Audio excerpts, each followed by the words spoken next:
రాహుల్ గాంధీ గారిని supreme court 2 judge bench మొట్టికాయలేసింది.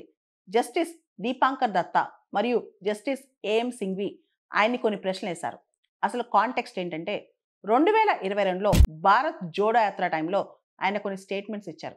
దానిలో Galwan valley clashes టైంలో చైనా మన దగ్గర నుంచి 2000 కిలోమీటర్స్ని ఆక్యుపై చేసేసింది, అది గవర్నమెంట్ ఫెయిల్యూర్ అని చెప్పి ఆయన పదే పదే ఆ వ్యాఖ్యలు చేశారు.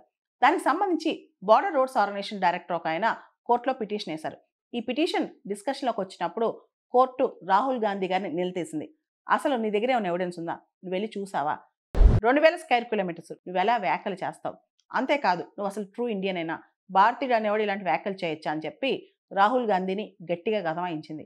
ఈ టైంలో ఇండియా అంటే ఎవరైతే అపోజిషన్ పార్టీ వాళ్ళు ఉంటారో వాళ్ళందరూ కూడా లీడర్ ఆఫ్ అపోజిషన్, మనకు తెలుసు రాహుల్ గాంధీ గారు ఇప్పుడు లోక్సభలో లీడర్ ఆఫ్ అపోజిషన్, అంతకుముందు కూడా కాంగ్రెస్ పార్టీలో స్ట్రాంగ్ లీడర్ 2022 టైంలో కూడా, ఇప్పుడైతే లోక్సభలో లీడర్ ఆఫ్ అపోజిషన్ కూడా ఆయనే. లీడర్ ఆఫ్ అపోజిషన్ కానీ అపోజిషన్ పార్టీ లీడర్స్ కానీ ఒక హక్కు ఉంటుంది. మన సోవనిటీ దెబ్బతిన్నప్పుడు, దేశ భద్రత దెబ్బతిన్నప్పుడు, జాతి ప్రయోజనాలు పణంగా ఉన్నప్పుడు ఖచ్చితంగా పరిపాలించే ప్రభుత్వాన్ని నిలదీసే హక్కు ఇతర రాజకీయ పార్టీలకు ఉంటుంది అని చెప్పి లీడర్స్ చెప్తున్నారనమాట, అపోజిషన్ లీడర్స్. అయితే కోర్టు మాత్రం రాహుల్ గాంధీ గారిని గట్టిగా అడిగింది, నువ్వు చూసావా 2000 స్క్వేర్ కిలోమీటర్స్ నిజంగా ఆక్యుపై అయిందా, చైనా ఆక్యుపై చేసేసిందా మన దగ్గర నుంచి అని. మనందరూ తెలుసు కరోనా టైంలోనే, అదే టైంలో చైనా ఇండియా మధ్య గాల్వన్ వ్యాలీ ఇష్యూస్ జరిగాయి. 1962లో కూడా చైనా భారతదేశం పైనకి వన్ సైడెడ్గా వచ్చింది.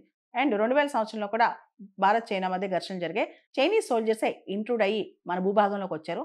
మనం వాళ్ళకి గట్టిగా బదులు కూడా ఇచ్చాం అనమాట. ఆ తర్వాత 5 సంవత్సరాల పాటు చాలా టైస్ కట్ ఆఫ్ అయిపోయాయి, డైరెక్ట్ ఫ్లైట్స్ కూడా అయిపోయాయి.